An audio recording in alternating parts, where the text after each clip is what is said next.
오늘 우리에게 주시는 하나님의 말씀은 신약 성경 누가복음 22장 54절로 61절까지의 말씀입니다. 주신 본문을 저와 여러분이 한 절씩 교독해서 읽도록 하겠습니다. 예수를 잡아 끌고 대제사장의 집으로 들어갈새 베드로가 멀찍이 따라가니라. 사람들이 뜰 가운데 불을 피우고 함께 앉았는지라. 베드로도 그 가운데 앉았더니 한 여종이 베드로의 불빛을 향하여 앉은 것을 보고 주목하여 이르되 이 사람도 그와 함께 있었느니라 하니, 베드로가 부인하여 이르되 이 여자여 내가 그를 알지 못하노라 하더라. 조금 후에 다른 사람이 보고 이르되 너도 그 도당이라 하거늘 베드로가 이르되 이 사람아 나는 아니로라 하더라. 한시쯤 있다가 또 한 사람이 장담하여 이르되 이런 갈릴리 사람이니 참으로 그와 함께 있었느니라. 베드로가 이르되 이 사람아 나는 내가 하는 말을 알지 못하노라 아직 말하고 있을 때에 닭이 곧 울더라. 주께서 돌이켜 베드로를 보시니 베드로가 주의 말씀 곧 오늘 닭 울기 전에 네가 세 번 나를 부인하리라 하심이 생각나서 62절 말씀 함께 읽습니다. 밖에 나가서 심히 통곡하니라. 아멘. 누가복음 22장 말씀 가지고 그 사랑에 목 놓아 울다라는 제목으로 여러분과 함께 종려주일 말씀 나누기를 원합니다. 먼저 우리 함께 인사했으면 좋겠습니다. 축복했으면 좋겠습니다. 여기까지 우리를 도우신 하나님, 장래에도 인도하실 하나님을 우리 소망 가운데 바라보면서 지금 함께 계신 분들 향해서 에베네셀 축복하며 인사합니다. 에베네셀, 에베네셀. 이번에는 사랑하시는 우리 성도님들 생각하시면서 영상을 바라보면서 그분들을 바라본다 생각하시고 우리 에베네셀 축복했으면 좋겠습니다. 우리 영으로 고백합니다. 에베네셀, 에베네셀, 에베네셀. 하나님께서 에베네셀의 모든 가족들을 도우시고 인도하실 줄 믿으시기 바랍니다. 시편 50편 12절 말씀에 환난 날에 나를 부르라. 내가 너를 건지리니 내가 나를 영화롭게 하리라 약속하셨습니다. 여러분 환난이 올 때에 여러분 하나님께 부르짖는 은혜가 있기를 주님의 이름으로 축원합니다. 오늘 온라인 영상을 통해서 가정에서 일터에서 예배의 제단을 쌓고 계시는 모든 예배자들에게 환난 날에 하나님께서 건지시는 은혜, 환난 날에 무너지지 않고 오히려 영화롭게 잘 되는 은혜가 있기를 주님의 이름으로 축원합니다. 특별히 사순절 기간 예수님의 십자가를 내 심령 위에, 내 삶 위에 다시 세우고 그 삶이 십자가 앞에 엎드려지는 회복과 부흥이 있기를 간절히 축원합니다. 오늘은 사순절 6번째 주일인 종려주일입니다. 이스라엘에 많이 있고 또한 캘리포니아에서도 우리가 종종 볼 수 있는 팜트리를 종려나무, 한국말로 종려나무라고 그렇게 얘기합니다. 예수님께서 예루살렘 성에 들어가실 때 수많은 사람들이 나와서 종려나무 가지를 흔들며 뜨겁게 환영하고 맞이했습니다. 사순절 기간 중 그날을 기념하는 날이 부활절 전주일인 종려주일입니다. 종려나무 가지를 흔들었다고 해서 종려주일이라고 이름을 붙였습니다. 그리고 영어로는 Palm Sunday라고 부릅니다. 종려주일은 고난주간의 첫날입니다. 오늘부터 고난주간이 시작되었고 그 안에 종려주일도 있고 또 성금요일도 있고 그렇죠. 예수님을 향해 호산나 다윗의 자손이여 이스라엘의 왕이시여 그렇게 환호하며 종려나무 가지를 흔들던 사람들의 모습은 앞으로 예수님께서 당하실 십자가 고난과는 반대되는 모습이었습니다. 사람들은 예수님에 대한 소문을 들었습니다. 수많은 병자들을 고쳤다 하더라. 죽은 사람들도 살렸다고 하더라. 배고프고 굶주린 수만 명의 사람들을 기도 한 번으로 먹이셨다고 하더라. 이 기적의 주인공이 지금 이스라엘의 중심인 예루살렘으로 오신데 이 소문을 듣고 사람들이 예루살렘 성문 밖으로 나가서 그 길게 쫙 줄을 서서 예수님이 오시는 걸 기다리고 오실 때 환호하는 거예요. 그들은 이제 그들이 원하는 새로운 세상이 열릴 것을 기대했어요. 돈 많고 기득권 세력, 힘 있는 세력들이 다 무너지고 이제 우리의 세상이 올 거야. 연약한 자들의 세상이 올 거야. 우리가 이제 한 자리씩 할 거야. 이런 생각을 하고 기대하며 환호했던 것이죠. 그런데 예수님의 꿈은 그런 정치적인 왕이 아니라 죄인들을 대신해 십자가에서 그렇게 죽으시는 것이었습니다. 이 땅에는 예수를 믿고 따르는 수많은 교회들이 있고 성도들이 너무나도 많습니다. 그 중에는 신실한 믿음의 사람도 있지만 안타깝게도 자기 믿음이 진짜인 양 죽을 때까지 착각하고 사는 가짜들도 굉장히 많습니다. 목사님이 어떻게 그걸 판단합니까? 제가 판단하는 게 아니에요. 십자가를 지시기 전에 예수님께서 제자들에게 충격적인 말씀을 하셨습니다. 누구든지 나를 따르려거든 자기를 버리고 자기 십자가를 지고 따르라. 이거 아니면 가짜라고 주님이 기준을 만들어 주셨어요. 3년 동안 주님을 따라다녔다고 진짜가 아니에요. 몇 년을 따라다녔냐가 진짜가 아니에요. 진짜 믿음의 기준은 자기를 버리고 자기 십자가를 지는 것. 이게 믿음의 기준이 되더라는 것입니다. 여러분, 자기 욕심을 버리고 주님이 원하시지 않는 내 꿈도 내려놓아야 됩니다. 그래야지 주님이 원하시는, 주님이 기뻐하시는 제자가 되는 것입니다. 여러분, 우리의 십자가를 지고 주님을 따라갑시다. 신앙생활이 뭡니까? 나를 부인하고 십자가 지고 따라가는 거예요. 예수 믿고 부자 되는 것, 예수 믿고 내가 원하는 거 얻는 것, 이거는 그 다음 문제예요. 먼저 하나님의 나라와 의를 구하면 그 다음에 채워주시는 것들이죠. 신앙은 무엇입니까? 나를 부인하고 주님의 십자가 따라 나도 십자가 지고 그 길을 가는 거예요. 이게 믿음이에요.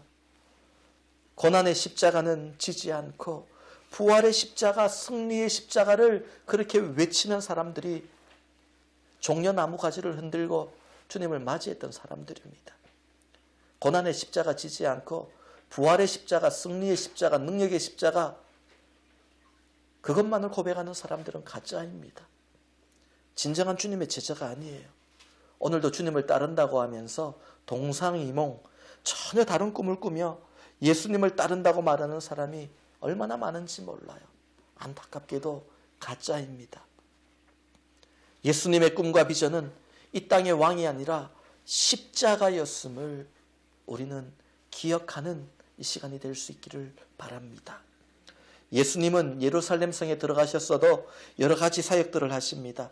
성전에 들어가셔서 장사하는 자들의 상을 엎으시고 성전을 깨끗게 하셨습니다. 앞으로 일어날 십자가 사역에 대해서 말씀도 가르치시고 선포하셨고 제자들과 마지막 만찬을 가지셨고 그 후에 제자들의 발을 씻기셨고 또한 겟세마네 동산에 올라가 밤이 새도록 기도하셨습니다. 가룟 유다의 배신으로 잡히시고 오늘 본문을 보니까 이제 대제사장 가야바의 집에서 재판을 받는 장면입니다. 예수님께서 잡히실 때에 수많은 제자들은 겁에 질려 다 도망가 버렸습니다. 복음서를 보니까 그때 도망가지 않고 대제사장의 집까지 따라갔던 사람이 두 사람이에요. 한 사람은 사도 요한이고 한 사람은 베드로입니다. 사도 요한의 집안은 대제사장의 집안과 친분이 있었던 거예요. 그래서 쉽게 뜰 안까지 들어갈 수 있었을 거예요. 그런데 베드로는 달랐습니다. 처음에는 다른 제자들과 함께 도망갔다가 예수님께서 자기가 맹세했던, 예수님께 내가 맹세했던 그 말이 떠올라서 다시 발걸음을 돌려서 쫓아오게 된 겁니다. 몇 시간 전에 베드로가 예수님께 어떤 맹세를 했습니까? 주님, 세상 모든 사람들, 다른 제자들도 다 주님을 버릴지라도 나는 그렇지 않겠습니다.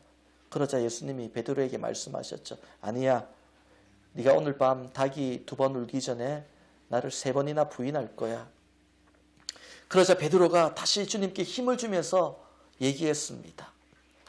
내가 주와 함께 죽을지언정 주를 부인하지 않겠나이다. 죽었으면 죽었지 제가 살려고 주님을 부인하는 일은 하지 않을 겁니다. 누가복음 22장 33절을 보니까 주여 내가 주와 함께 오게도 가고 죽는데도 가기를 각오했습니다. 그렇게 고백하거든요. 그렇게 맹세한 것이 생각이 난 거예요. 도망을 가다가 생각이 나서 그러면 안 되지. 그러면서 발걸음을 돌려서 이제 멀찍이 주님과 떨어져서 주님을 쫓아온 거예요. 그런데 대제사장의 집들 안에는 들어가지 못하고 마태복음을 보면 문 밖에 서 있습니다. 그때 요한이 이 문을 지키는 여종에게 부탁해서 베드로를 뜰 안으로 들어오게 합니다. 그때 이 여종이 베드로를 유심히 보았다가 나중에 베드로를 처음으로 지목해가지고 너도 예수와 함께 있었지 라고 몰아세우는 거예요. 마태복음 26장 58절을 보니까 베드로가 재판의 결말을 보려고 뜰 안에서 이 모닥불을 피워놓고 주위에 성전을 대제사장의 집을 지키는 문지기들, 부하들과 함께 앉아 있는 거예요. 아마도 베드로는 이런 생각을 했던 것 같아요. 시간이 흘러서 재판이 끝나고 예수님이 밖으로 나오시면 그때 예수님의 얼굴을 보면서 인증샷을 한번 찍는 거예요. 그러면서 주님 보셨지요? 저 약속 지켰어요? 다 도망갔지만은 저 도망 안 갔어요? 저 잘했지요? 저는 주님 떠나지 않았습니다. 이 감동적인 장면을 머릿속으로 드라마틱하게 그렸을 겁니다. 그런데 베드로가 생각하는 그런 아름다운 그림이 되도록 사탄이 내버려 두지 않았어요. 베드로의 바람과는 전혀 다르게 상황이 전개되는데요. 베드로는 이 주님 앞에서 자신의 의로움을 증명하고 싶었지만은 결국은 추악하고 비겁한 그냥 자신의 밑바닥을 다 벌거벗은 듯이 드러내게 됩니다. 차라리 도망갔던 제자들은 예수님을 저주하고 맹세하며 그렇게 예수님을 부인하지는 않았죠. 인간적인 계산으로 보면 차라리 베드로가 도망갔다가 돌아오지 않았으면 예수님을 부인하지는 않았을 거고 그게 차라리 더 나았을지도 모릅니다. 그런데 베드로는요, 이 주님 앞에 자기의 밑바닥을 다 보이는 그 수치스러운 일을 당하게 됩니다. 한 어린 여종이 베드로를 보더니 성전 문을 열어줬던 여종이죠. 갑자기 사람들 앞에서 말합니다. 이 사람도 예수와 함께 있었던 사람입니다. 내가 봤어요. 얘기합니다. 베드로가 굉장히 당황했겠죠. 갑자기 툭 튀어나온 말이니까. 어떻게 대답해야 될지 생각할 겨를 없이 동물적으로 그냥 반사적으로 입에서 툭 튀어나온 말이 아니야. 이 여자요. 내가 그를 알지 못하노라. 어떻게 대답할까 고민도 하지 않았고 그냥 툭 튀어나온 것 같아요. 그렇게 대답해 놓고 나서도 베드로가 마음이 편할 리는 없었겠죠. 내가 왜 그랬을까? 이렇게 마음이 불편해하고 있는데 조금 후에 또다시 한 사람이 베드로를 지목하면서 너도 그 도당이라. 너 예수의 무리가 아니냐? 같이 따라다니던 그 제자의 무리가 아니냐? 또 그렇게 얘기합니다. 베드로가 이번에도 강하게 부인합니다. 이 사람아, 나는 아니야. 나는 같은 무리가 아니야. 그렇게 부인을 하죠. 얼마나 비참했을까요, 그때. 1시간쯤 있다가 또 한 사람이 장담하면서 말합니다. 집요합니다. 이는 갈릴리 사람이니 참으로 그와 함께 있었느니라. 무슨 말이냐면 예수님이 갈릴리 출신인데 베드로가 말하는 그 말의 액센트, 억양을 보니까 이게 어부의 액센트예요. 갈릴리 사람 같아요. 옷을 입고 있는 복장 스타일도 갈릴리 사람이에요. 그러니까 너 같은 동네 사람이니까 그 무리 아니냐. 그렇게 물증 심증을 들이대면서 추궁을 하는 거예요. 그때 베드로가 궁지까지 몰리니까요. 이번에는 마가복음을 보니까 세 번째 부인할 때는 사람들 앞에서 저주하면서 맹세했다고 그랬어요. 물론 베드로가 예수님을 저주한 건 아닙니다. 그러나 신성모독죄를 지은 건 아니에요. 자기 자신을 저주하면서 맹세한 거예요. 어떤 말이냐면 만약에 내 말이 틀렸다면 나는 천벌을 받아서 죽어도 좋다. 이렇게 저주하면서 자기를 저주하면서 맹세하는 거예요. 그렇게 베드로가 3번 예수님을 부인했을 때 예수님의 말씀대로 새벽닭이 울었습니다. 그때 재판을 받고 나오시는 예수님 등을 돌려서 베드로를 바라보시는데 베드로와 눈이 마주쳤습니다. 만약에 제가 예수님이었다면 그 같은 상황, 배신을 경험했다면 얼마나 화가 납니까? 제가 그 같은 상황이었다면 이렇게 했을 것 같아요. 베드로와 눈이 마주치는 순간 화가 나서 나도 너를 모른다. 누구세요? 이러든지 좀 더 화가 나면 어떻게 할 것 같습니까? 거기 있는 사람 다 듣도록 내 사랑하는 제자 베드로야, 제가 내 수제자예요. 이렇게 얘기하지 않겠습니까? 그럼 베드로가 얼마나 당황하겠어요? 그러면 한패로 몰려서 위험해지겠죠. 같이 죽자. 근데 주님은 아무 말씀도 안 하세요. 그냥 바라만 보시는 거예요. 여러분, 사랑하는 사람은 눈빛으로 대화하는 겁니다. 사랑하는 연인과 데이트할 때 사람들 속에서 눈빛만 보내도 다 아는 거예요. 베드로의 귀에는 닭의 울음소리가 들리고 그 눈에는 예수님이 그 눈과 마주치게 되어 있고 베드로의 시각, 청각, 마음 모든 게 다 지금 예수님을 향해 딱 집중하고 있는 상태예요. 얼어버린 거예요. 그냥. 다른 소리 안 들려요. 다른 것 하나도 안 보여요. 다른 생각도 안 들어요. 오직 주님만 베드로의 마음에 들어왔어요. 그 앞에 얼어버렸어요. 무슨 말을 할 수 있겠습니까? 그리고 베드로는 무너져 내립니다. 자신의 믿음을 증명해서 예수님을 기쁘게 하려 했던 그 마음도, 내 믿음이 견고하다고 믿었던 그 자만한 마음도, 시몬이 변하여 이제는 나는 베드로 반석이 되었다라고 그렇게 힘주고 자랑하던 자신의 자만도 다 무너져 내린 거예요. 그래, 나는 반석이 아니라 원래 시몬이었구나. 이걸 깨달은 거죠. 주님 앞에서 벌거벗은 모습으로 서 있는 듯한 이 부끄러움으로 가득한 겁니다. 아마도 여러분, 베드로가 천국에 있으면 이 그날 밤의 일을 참 민망하고 지우고 싶은 기억으로 아직도 생각할 것 같아요. 천국에서 이 땅을 바라보면요. 이스라엘의 성지 순례를 가보면 베드로 통곡 기념교회가 있습니다. 베드로를 기념하기 위한, 그의 신앙을 기념하기 위한 교회인데 그 교회 중앙에 가장 높은 지붕에 십자가가 있고 그 십자가 위에 닭의 모양을 만들어서 모형 닭을 붙여놨어요. 베드로가 위에서 그걸 보면 얼마나 참 민망하겠습니까? 그래도 큰 사도로서 순교까지 한 사람인데 이 베드로의 트레이드 마크가 닭이 되어버렸습니다. 참 민망할 것 같아요. 여러분, 그런데 베드로가 예수님을 3번 부인했지만 그래도 그의 믿음은 대단한 믿음이에요. 보통 1번 부인하고 2번 부인하면 그 자리를 무서워서 도망가 버릴 텐데 끝까지 있었거든요.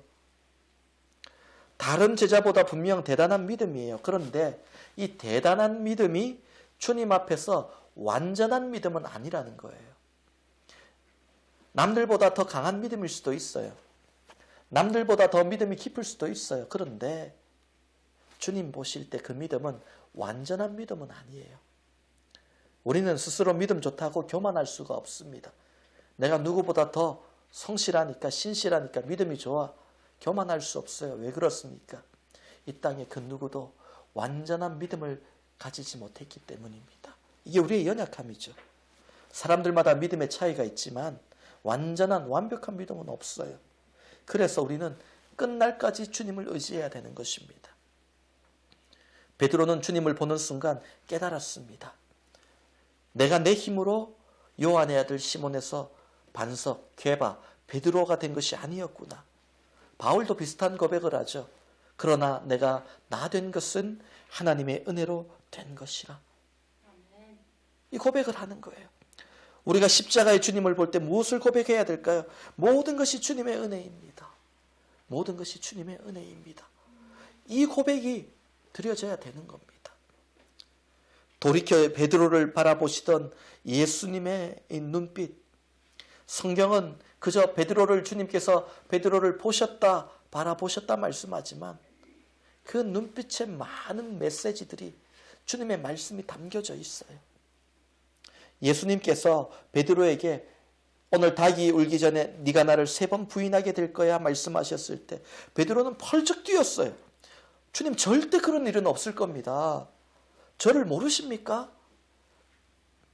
여러분, 그런데 우리가 이걸 알아야 돼요. 예수님께서 베드로를 시험하거나 책망하기 위해서 이 말씀을 미리 하신 게 아니에요. 그런데 베드로는 그 주님 앞에서 자신의 연약함이 드러나는 것을 두려워하면서 펄쩍 뛰고 내 연약함이 드러나면 내가 넘어지면 큰일 나는 줄 알고 부정을 하는 거예요. 나는 절대로 그런 일을 하지 않습니다. 예수님께서 이 베드로가 주님을 3번 부인할 것을 미리 말씀하실 때 어떤 마음이셨을까요? 베드로를 보면서 어떤 마음으로 어떤 생각으로 그 말씀을 미리 알려주셨을까요? 너 조심해. 그게 아니었어요. 이 주님의 마음을 잘 알 수 있는 게 누가복음 22장 31절과 32절의 말씀입니다. 우리 함께 읽습니다. 누가복음 22장 31절로 32절 말씀.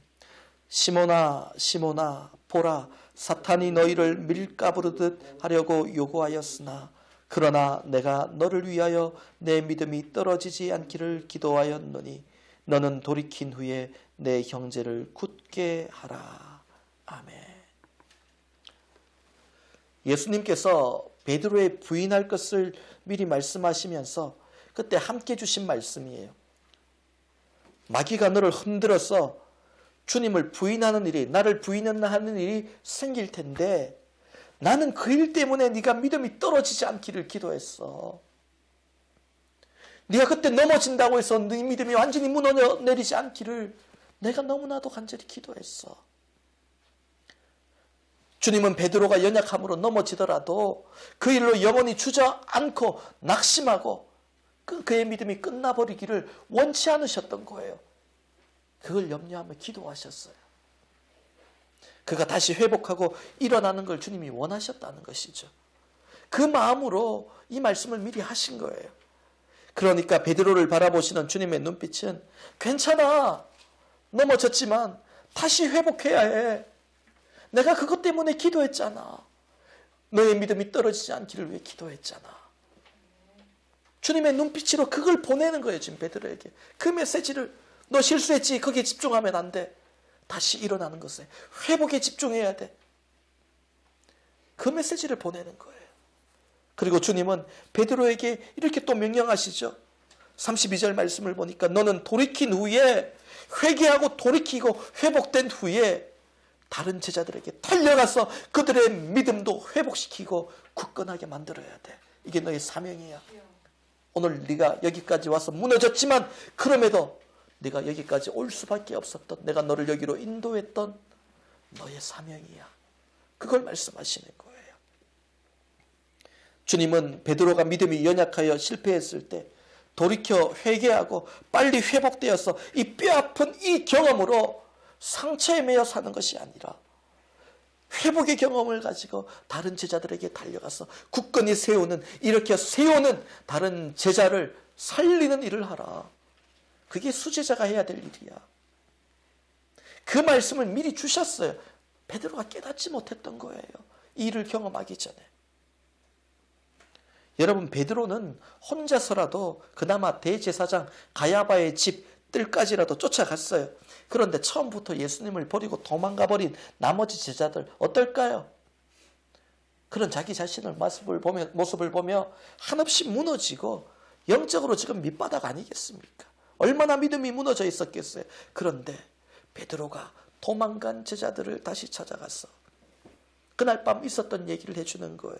내가 멀리서나마 약속을 지키려고 주님을 쫓아갔어. 그런데 사람들이 갑자기 나에게 너 예수를 알지? 같은 편이지? 다그치는 거예요. 나도 모르게 3번이나 예수님을 부인했어. 부끄럽지만 너무나도 순간적인 일이었어. 너희는 도망만 갔지만 나는 예수님을 부인하기까지 했어. 그때 예수님께서 말씀하신 대로 새벽 닭이 우는 거야. 닭이 울리는가 보다 말씀을 떠올리는데 그 찰나에 주님과 또 눈이 마주쳤어. 주님이 나를 바라보시는 거야. 다 듣고 계셨던 거지. 그때 다른 제자들이 궁금해서 물었겠죠. 그래? 예수님이 뭐라고 말씀하셨어? 야단 들었니? 뭐라고 말씀하셨어? 아니, 아무 말씀 없이 그냥 나를 바라만 보고 계시더라고. 그런데 말이지, 그 주님의 눈빛 속에 메시지가 있었어. 연약한 나를, 넘어진 나를, 그럴 수밖에 없었던 나를 이해하신다고 말씀하셨어. 그래서 나를 더 붙들라고 말씀하셨어. 일로 무너지지 말고, 낙심하지 말고, 회복되어 더 굳건해지라고 말씀하셨어. 그리고 너희들에게 달려와서 이 주님의 메시지를 전해서 너희들도 회복시키라, 굳게 세우라고 말씀하셨어. 베드로는 이제 그 얘기를 했을 거예요. 이미 예수님을 버리고 도망친 후에 너무나도 괴로워하는 다른 제자들, 그 베드로의 경험 가운데 무엇을 느꼈겠어요? 그 주님의 눈빛 떠올리며 주님 앞에 엎드려 함께 회개하지 않았겠습니까? 여러분, 베드로를 바라보던 주님의 눈으로 오늘도 주님께서 연약한 우리를 바라보고 계세요. 넘어질 수 있어요. 쓰러질 수 있어요. 죄악에 빠질 수 있어요. 그러나 중요한 것은 그 순간 주님을 바라보고 주님을 붙들고 주님의 말씀을 떠올리고, 주님, 그래서 주님이 필요합니다. 오늘도 주님이 나를 붙들어 주셔야지 내가 온전케 될 줄 믿습니다. 이 믿음을 고백하는 것, 주님은 그걸 원하시는 거예요. 넘어지지 않는 걸 원하시는 것이 아니라 주님을 부인하지 않고 날마다 온건하고 날마다 완벽한 믿음을 보이는 걸 원하시는 것이 아니라 넘어질 때에 주님의 눈빛을 바라보고 주님과 눈 맞추고 그 앞에서 무너져 내리는 회개의 눈물을 흘릴 수 있는 사람, 주님은 그걸 원하시는 거예요. 주님의 사랑의 눈빛에 베드로는 감당 못할 은혜를 경험하고 밖으로 나가서 심히 통곡했습니다. 회개의 눈물이었고 감사의 눈물이었습니다. 주님의 사랑에 마음이 녹아져 흘러내리던 눈물이었어요. 지난 한 주간 오늘 본문의 말씀을 선택하고 묵상하면서 이 짧지 않은 말씀 속에서 저는 62절 이 짧은 한 구절이 그냥 마음속에 계속 맴돌았습니다. 밖에 나가서 심히 통곡하더라. 밖에 나가서 심히 통곡하더라. 그냥 이 한 구절만이 마음에 박혔습니다. 나도 베드로처럼 십자가 앞에서 그렇게 심히 통곡하고 울고 싶은데 눈물이 메말라 버린 거예요. 목사가 되었는데도 언젠가부터 해마다 고난주간이 되면 이전에는 주체할 수 없었던 눈물이 이제는 메말라 버려 있더라고요. 십자가를 쳐다보고 주님의 고난을 떠올리며 생각해봐도 눈물이 흐르지 않아요. 통곡함이 사라졌어요. 마음속으로 한 주만 지나면, 고난주간만 지나면 예수님 부활하시고 우리 기쁨으로 노래하는데 그 전에 고난 당하신 것 때문에 매년 눈물 흘릴 필요까지 있을까? 이런 마음이 저 안에 자꾸 생기는 것 같아요. 아마 여러분 중에도 그런 분이 계실 겁니다. 우리 눈에 언젠가부터 십자가를 바라볼 때 눈물이 메말라 버렸어요. 언젠가부터 십자가를 쳐다봐도 눈물이 나지 않아요. 고난의 십자가는 없고요. 날 위해 피 흘리신 십자가는 없고요. 자꾸 이기고 승리하는 부활의 십자가만 우리 마음에 채워가며 살고 있습니다. 십수년 전에는 하도 사람들이 이 고난주간에 십자가를 보고 감동하지 않으니까 패션 오브 크라이스트라는 그런 예수님이 십자가에 못 박히는 영상을 편집해서 한동안 교회에서 틀었습니다. 그 영상을 보면서 주님이 나 때문에 얼마나 아프셨을까 눈물 흘리는 사람들이 있더니 그것도 한 1, 2년 지나고 나니까 소용이 없는 거예요. 틀지도 않아요. 오늘 본문 말씀을 묵상하면서 정말 베드로의 배신, 그런 장면은 별로 제 마음에 담기지 않았는데 오늘 본문 62절 밖에 나가서 심히 통곡하니라. 밖에 나가서 심히 통곡하니라. 저렇게 심히 통곡할 수 있는 베드로를 보니까 너무나 부러운 거예요. 나는 왜 저렇게 십자가 앞에서 통곡하지 못할까? 내 마음은 왜 언젠가 또 이렇게 굳어져 버렸을까? 나도 저렇게 주님 앞에서 뜨거운 눈물이 십자가를 볼 때마다 흘렀으면 얼마나 좋을까?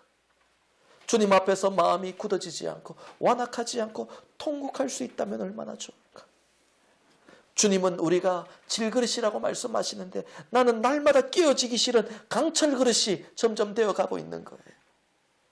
오늘 주님의 십자가를 보면서 주님의 사랑에 목 놓아 울 수 있는 그런 심령으로 회복되는 저와 여러분 될 수 있기를 축원합니다. 요즘 보니까요, 육신을 살려달라고 부르짖는 기도의 소리 여기저기서 얼마나 많이 들리는지 몰라요. 하나님 생명을 살려주시고 우리의 삶을 붙들어주시고 생업을 살려주시고 이런 기도는 여기저기서 들리는데 십자가 보고 심히 통곡하는 영혼을 살려달라는 회개의 눈물은 보이지 않습니다. 여러분, 이때 우리가 하나님께 회개하고 십자가 앞에 나가며 이 고난주간이 시작되면서 여전히 우리가 당하고 있는 삶에 많은 고난이 있지만 무엇을 해야 될까요? 고통받지 않게 해달라는 기도 이전에 하나님, 주님 앞에 내 마음이 무너져 내리고 내 영혼이 살아나는 회복의 눈물을, 회개의 눈물을 흘리게 하여 주시옵소서.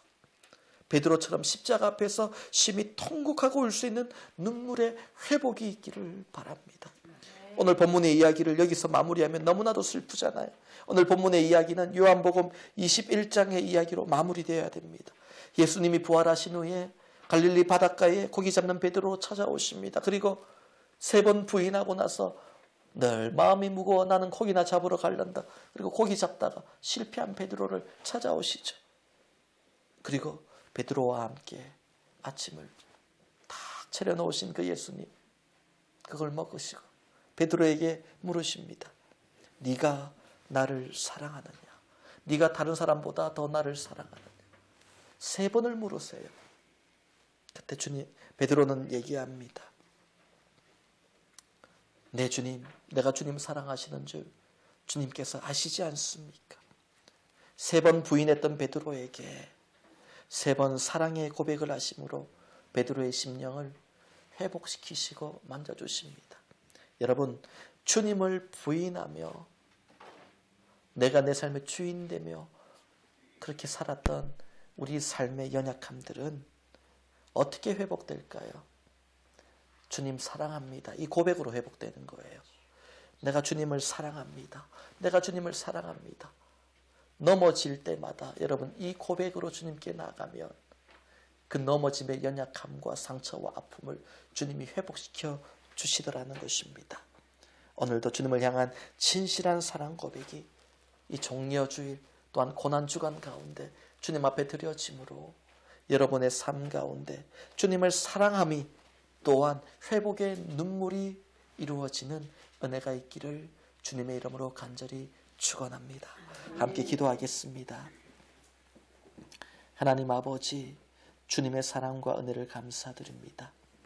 십자가 앞에만 서면 한없이 작아지고 연약하고 초라해지는 베드로가 아닌 시몬의 모습인 우리의 모습을 발견합니다. 그러나 우리의 연약함 때문에 무너지기를 원치 않으시고 우리의 믿음이 떨어지지 않기를 기도하시는 주님, 하나님 넘어질지라도 다시 한번 회복의 은혜를 누리며 주님께 나와 은혜의 보좌 앞에서 담대히 일어서는 우리 모두가 되게 하여 주시옵소서. 종려주일 고난주간 시작되면서 주님의 고난의 십자가를 깊이 묵상하고 다시 한번 나를 부인하고 주님의 십자가를 따라 나의 십자가를 지고 쫓아가는 우리 제자의 삶이 되게 하여 주옵소서. 특별히 기도합니다. 이 고난주간 가운데 성도의 삶 가운데 수많은 삶의 고난과 어려움이 있습니다. 주님께서 만져주시기를 원합니다. 주님께서 채워주시기를 원합니다. 주님께서 일으켜 세워주시기를 원합니다. 주님께서 고쳐주시기를 원합니다. 주님께서 붙들어 주시기를 원합니다. 주님께서 달려가게 하여 주시기를 원합니다. 사랑하는 성도의 가정과 생업을 불꽃 같은 눈동자로 지켜 보호하여 주옵소서. 예수님의 이름으로 축복하며 기도하옵나이다. 아멘.